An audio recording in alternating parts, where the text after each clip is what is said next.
Le Aoshoku no Haki, ou Haki des rois ou encore Fluide royal, est le type de Haki le plus rare. Possédé par une personne sur 1 million, il permet de n'importe quel ennemi à l'esprit faible. Par exemple Rayleigh qui use de ce Haki dans la salle de vente des hommes poissons afin de sauver Kaimi.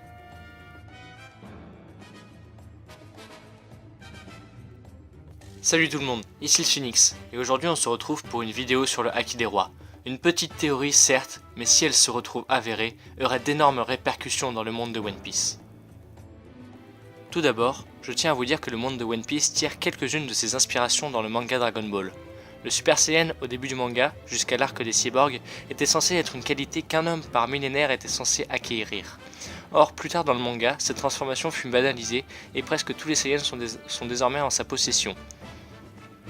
Comme les fruits du démon qui ont été annoncés comme extrêmement rares, puis banalisés au fur et à mesure du manga.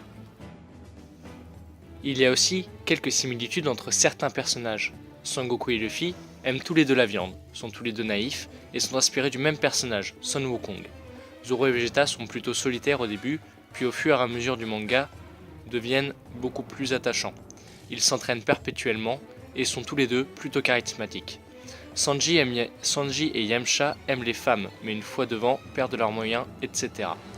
Si vous voulez plus d'informations sur ces liens entre Dragon Ball et One Piece, vous pouvez aller voir la vidéo de l'archipel des Samondi qui en explique plusieurs.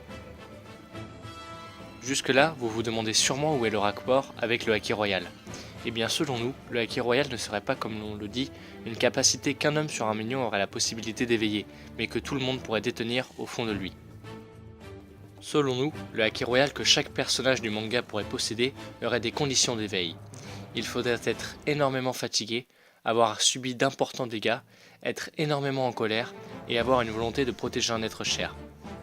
Il faudrait également ne pas être un personnage lambda. Par exemple, Doflamingo l'a éveillé lorsqu'il était accablé par des civils et ne pouvait plus se défendre. Il était sûrement très fatigué, vu qu'il faisait nuit, et avait sûrement subi de nombreux dégâts. Il avait également la volonté de protéger son petit frère, Rosinante.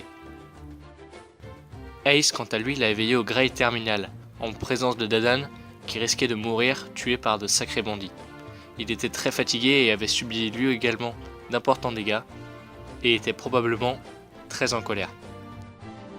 Luffy, quant à lui, est le meilleur exemple. Après avoir subi d'énormes dégâts à Impel Down et Marineford, il voit son frère à 2 doigts de se faire tuer et éveille son Haki. Quant aux personnages que nous n'avons pas vus éveiller leur Haki, ils ont tous une certaine expérience dans le monde de la piraterie, et ont sûrement dû réunir toutes les conditions valables à l'obtention du Haki des rois au moins une fois dans leur vie, comme Shanks, Rayleigh, etc.